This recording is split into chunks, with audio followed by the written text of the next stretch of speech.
Hello, my friends. So today I have a 2-for-1 Substack article reading special for you.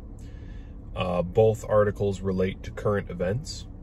The first one is about the one-word tweet craze, corporate campaign that recently happened on Twitter. And the second one, it's more indirectly about current events. It's about debt forgiveness as a form of mind control. With the recent student loan debt forgiveness program that Biden enacted, I believe that it's an appropriate article to read out. And so I'll get into the first article now. I'll start reading it. And before I do, I wanted to clarify here. I'm not saying that the one-word tweet campaign that we just witnessed on Twitter from all these corporate brands and government agencies and so on are...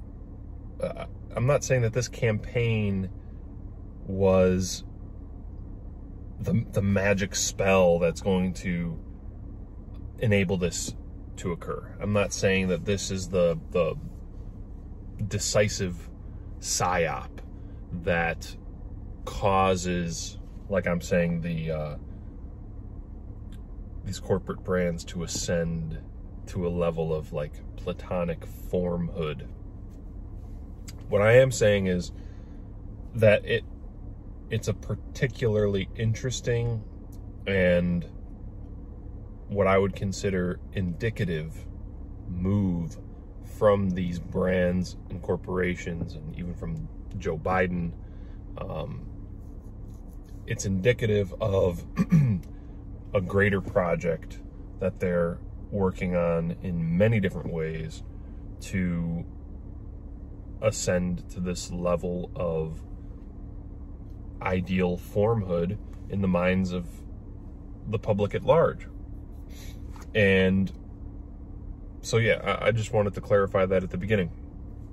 It'd be kind of silly if all they had to do was tweet a single word out and suddenly, poof, in the minds of the public, Pfizer equals science, or, you know, CNN equals breaking news.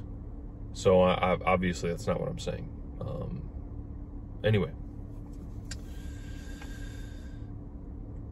When corporate brands aspire to platonic forms on the recent one-word tweet ritual.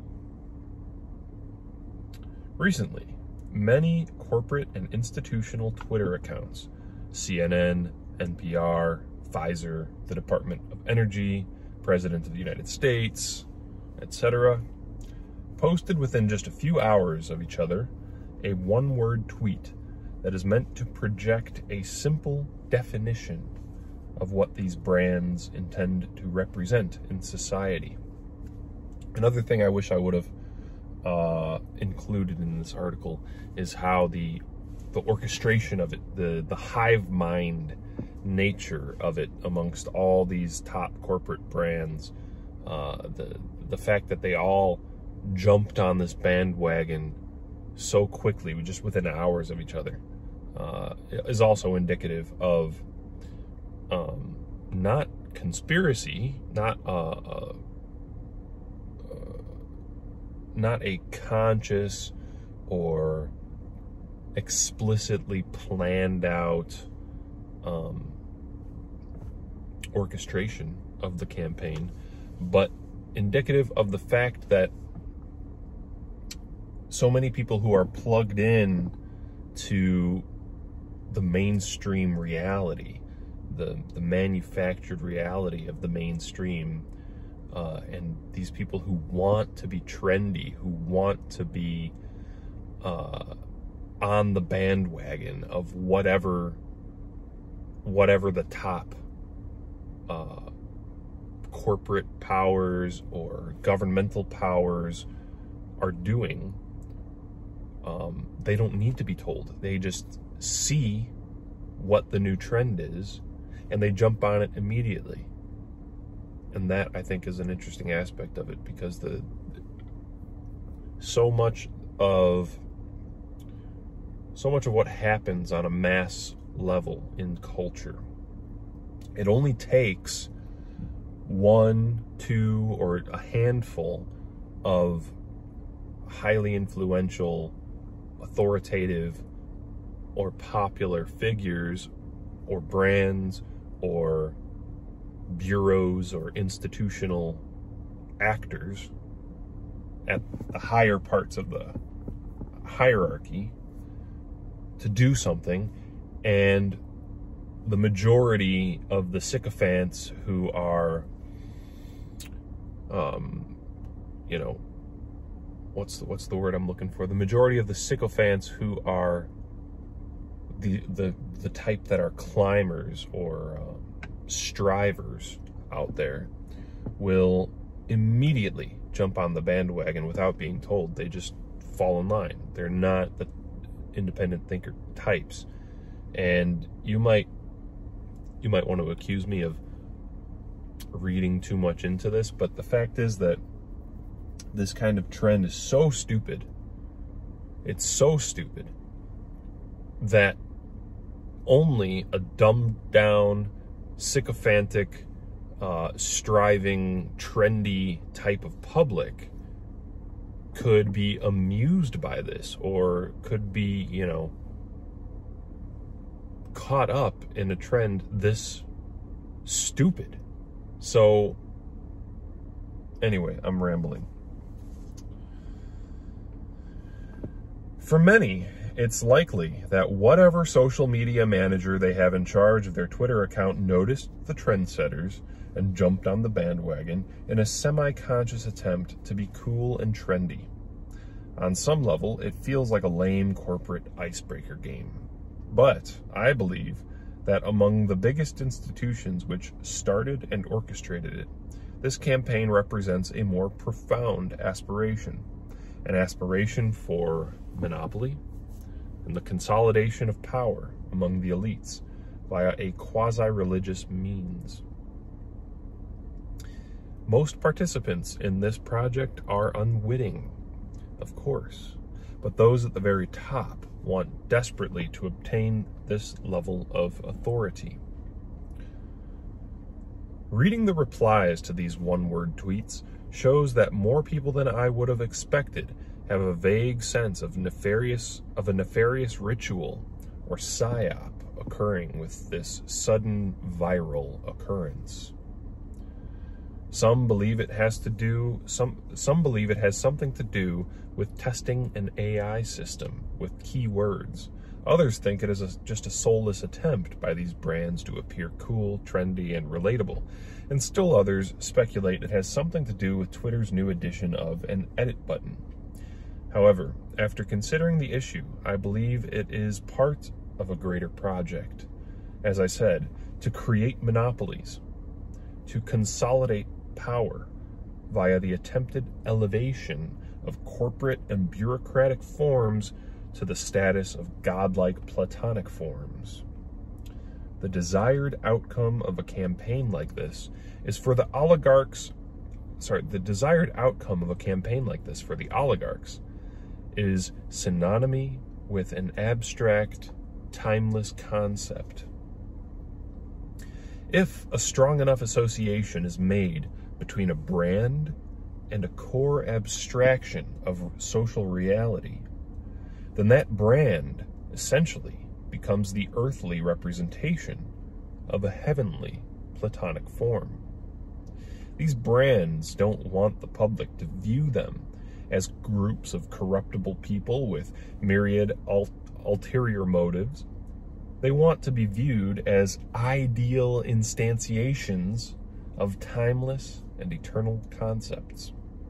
If CNN equals news, or Joe Biden equals democracy, or Pfizer equals science in the mass mind of the public, these institutions come to occupy a privileged, eternal, and authoritative position in society, the likes of which old god emperors could have only dreamed of.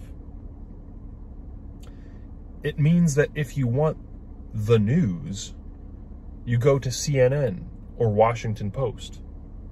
Conversely, it also means that if it wasn't on CNN or Washington Post, it wasn't news. This logic applies across the board for the big establishment brands that participated in this campaign. If you are against Joe Biden, well, obviously, you're against democracy. And whatever Joe Biden does is, of course, the will of the people. If you don't take the Pfizer jab, then by golly, you're just anti-science. I think you get the picture now. This sort of idea has even been made awe-inspiringly explicit by politicians like Prime Minister of New Zealand, Jacinda Ardern, when she let slip, quote, "We will continue to be your single source of truth, and that unless you hear it from us, it is not the truth." By ascending to the level of a timeless, socially essential concept in the collective psyche, these institutions obtain a monopoly on whatever niche the oligarchy intends them to fill. Competition is impossible, and they will forever be the authorities over their respective roles in the new social pantheon. Like the statues of gods and goddesses of old, they become the concrete instantiations of the immortal for the normie. Just as Aphrodite was once synonymous with love, marriage, and beauty for the ancient Greeks, or Mars ruled the realm of warfare for the ancient Romans. The one-word tweet campaign is one of the most transparent and bizarre attempts by the ruling oligarchy of today to immortalize their brands and cement their power over entire arenas of social psychological reality. To be clear, the one-word tweet campaign is not the first, only, or decisive stroke in the project of deifying the establishment. But it is an attempt, or it is an indication that the project is happening before our eyes, and the willingness of the people to buy into this idiotic trend shows how successful it has been. On one level, sure, it can be argued that it's just a clever bit of marketing and an attempt at it's just a clever bit of marketing and an example of the inane humor of the grown-up theater kids who run the social media accounts of big companies. But if we consider that the level of control I've described is a real aspiration for the elites who rule our world from behind the scenes, I don't think it's much of a stretch to allege that they desire just this sort of apotheosis. So that's the first article. Hope you enjoyed. It's available on my Substack. Hope you will check it out. Article number 2, debt forgiveness as an ancient technique for mind control. This is quite a speculative article. The first part of it, I think, is not as speculative. The first part of it gives an example from the Old Testament of the Bible, which I think is, there's no other way to interpret it, in my opinion. If you're not a true believer, you know, and you're just looking at this as a historical document, the story of Joseph and his granaries is a perfect example of how debt forgiveness has been used to mind control an entire nation. And with Joe Biden and Kamala Harris passing this debt relief bill for student loans, I think the same exact thing is going on here. And I say this as a person who has had, I just had $20,000 of my student debt relieved from this bill. And yet I see it as political maneuvering, as a psychological tool or a psychological operation to obviously gain some support, but in this example, I think it's pretty obvious. The current day, it's pretty obvious, but when you go back into history, I think it becomes more interesting and less obvious when you look at certain examples in history, which is what I do in this article. So I'll just get to reading. Debt forgiveness as an ancient technique for mind control. How were early populations of people enslaved by oligarchs? Brute force alone could never have been enough to secure the power and authority of the ruling elite. Some amount of mind control was always necessary. The following is an exploration of this idea in regards to debt relief, which is tied directly to the religious notion of redemption as a technique to create a sense of dependence and gratitude toward the ruling elite. There are many examples of this in the ancient world, but the best to begin with is that of Joseph's infamous granaries. Genesis 41, chapter 41, verse 34. Let Pharaoh appoint commissioners over the land to take a fifth of the harvest of Egypt during the 7 years of abundance. They should collect all the food of these good years that are coming and store up the grain under the authority of Pharaoh to be kept in the cities for food. This food should be held in reserve for the country, to be used during the 7 years of famine that will come upon Egypt, so that the country may not be ruined by the famine. Verse 46 now. Joseph was 30 years old when he entered the service of Pharaoh, king of Egypt. And Joseph went out from Pharaoh's presence and traveled throughout Egypt. During the 7 years of abundance, the land produced plentifully. Joseph collected all the food produced in those 7 years of abundance in Egypt and stored it in the cities. In each city, he put the food grown in the fields surrounding it. Joseph stored up huge quantities of grain, like the sand of the sea. It was so much that he stopped keeping records because it was beyond measure. When the famine had spread over the whole country, Joseph opened all the storehouses and sold grain to the Egyptians, for the famine was severe throughout Egypt. And all the world came to Egypt to buy grain from Joseph, because the famine was severe everywhere. Genesis 47:13. There was no food, however, in the whole region because the famine was severe. Both Egypt and Canaan wasted away because of the famine.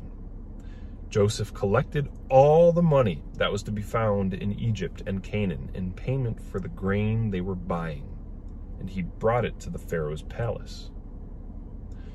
When the money of the people of Egypt and Canaan was gone, all Egypt came to Joseph and said, "Give us food. Why should we die before your eyes? Our money is all gone." "Then bring your livestock," said Joseph. "I will sell you food in exchange for your livestock, since your money is gone." I should make a Jewish accent there. "Then bring your livestock, and I will sell you food in exchange for your livestock, since your money is gone." So they brought their livestock to Joseph and gave him food in exchange, and he gave them food in exchange for their horses, their sheep, their goats, their cattle, and donkeys. He brought them through that year with food in exchange for all their livestock. When that year was over, they came to him the following year and said, "We cannot hide from our Lord the fact that since our money is gone and our livestock belongs to you, there is nothing left for our Lord except our bodies and our land. Why should we perish before your eyes? We and our land as well? Buy us and our land in exchange for food, and we with our land will be in bondage, slavery, to Pharaoh. Give us seed so that we may live and not die. and that the land may not become desolate. So Joseph bought all the land in Egypt for Pharaoh. The Egyptians, one and all, sold their fields because the famine was too severe for them. The land became Pharaoh's, and Joseph reduced the people to slavery, from one end of Egypt to the other. However, he did not buy the land of the priests, because they received a regular allotment from Pharaoh and had enough food from the allotment that Pharaoh gave them, of course. That is why they did not sell their land. Joseph said to the people, "Now that I have bought you and your land today for Pharaoh, here is seed for you so that you could plant the ground. But when the crop comes in, give 1/5 of it to Pharaoh. The other 4/5 you may keep as seed for the fields and as food for yourselves and your households and your children." "You have saved our lives," they said. "May we find favor in the eyes of our Lord. We will be in slavery and bondage to Pharaoh." So Joseph established it as a law concerning land in Egypt, still in force today, that 1/5 of the produce belongs to Pharaoh. It was only the land of the priests that did not become Pharaoh's. Really makes you think. So Joseph robbed the Egyptian people of all their valuables, all their livestock and land, and then threatened them with slavery, only to forgive them their slavery by allowing them to work the land once they owned that, allowing them to work the land that they once owned for the price of selling. Sorry, let me start the sentence again. So Joseph robbed the Egyptian people of all their valuables, all their livestock and land, and then threatened them with slavery, only to forgive their slavery by allowing them to work the land that they once owned for the price of sending Pharaoh 1/5 of their produce each year. What a great deal. You have saved our lives, they say.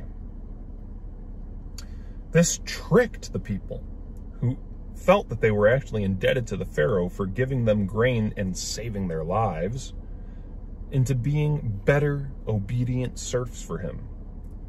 For someone in the grips of a famine, and then suddenly presented with food, it is difficult to think rationally and realize that you were just conned big time. You can only be grateful that you have eaten and are alive. This was basically history's first recorded insurance scam.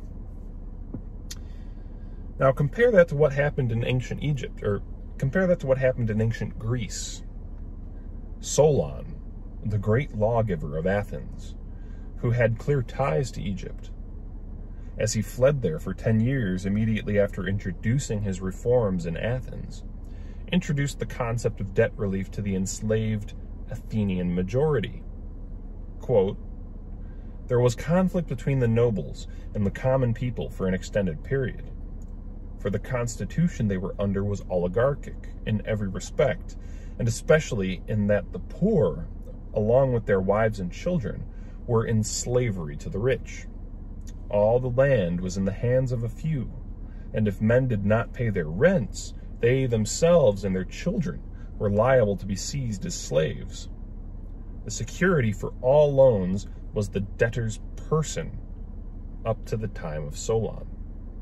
He was the first people's champion.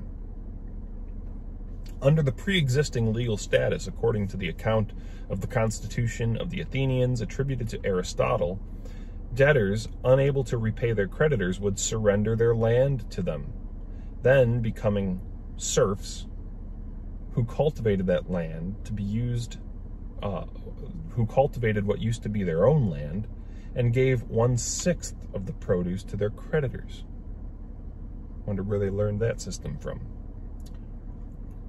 Should the debt exceed the perceived value of the debtor's total assets, then the debtor and his family would become the creditor's slaves as well. The same would result if a man defaulted on a debt whose collateral was the debtor's personal freedom. And just as proof that Solon was an unscrupulous fellow, quote, as Archon, Solon discussed his intended reforms with some friends. Knowing that he was about to cancel all debts, these friends took out loans and promptly bought land. His friends never had to repay their debts. For some reason, then, I doubt that Solon's reforms were selfless attempts at helping everybody. If he was willing to exploit his coming reforms for the sake of profit, perhaps the purpose of his reforms was more Machiavellian than currently believed by historians. Is it possible that these debt relief programs were specifically created for the purpose of creating a sense of dependence and gratitude among the common poor folk? Within 100 years of Solon's death, the power of Athens skyrocketed, and they began to form their own empire as the head of the Delian League. Perhaps the loyal army that was used by the oligarchs to expand their power over this time was so loyal and willing to fight and die for their ruling elite because of this initial program of debt relief. The concept of debt relief is tied intimately with the religious concept of redemption, and occurred not only in Solon's Athens and Joseph's Egypt, but also among the Semitic Hittites, Hurrians, and Babylonians. Overall, it seems to have originated with the Semites, and the fact that Solon brought it to Athens is therefore, to me, highly suspicious. Perhaps it is no coincidence that Solon is only 2 letters away from Solomon. Quote, the concept of redemption is one idea that is found in both the Hittite text and the Bible. Redemption was very important to the people of the Near East, especially to the Hebrews, as they changed their nomadic ways and became peasants after settling in Egypt. Land was very important, and if a family lost its land by falling on hard times, it was extremely disadvantaged. Redemption from debt was a way by which the society ensured that no family or tribe would be wiped out by hard times, he said. The Hittite and Hurrian references to redemption come from a passage titled The Song of Debt Release, which was excavated in the Hittite capital several years ago. The concept may have originated with the Hurrians or possibly with other cultures in the ancient Near East. A variation of the same practice was known to the Babylonians during the period in which the Hebrew patriarch Abraham lived. Perhaps this was an early technique employed by the international oligarchs at instilling dependency upon them among the general public, as well as creating within them a sense of gratitude and obligation. Rather than forcing them to act as slaves, which creates nothing but anger and resentment among them, they broke them down and ruined their former independent lifestyles, enslaved them by force for a time to engender dependence, and then graciously relieved their debts after fleecing them for all they had, of course, and then set them free. But since their former lives were ruined, and the difficulty in reestablishing independent agrarian lifestyles is incredibly difficult, many would choose to work in service of their benefactors for the security that they provided. That's all for today. Thank you for watching.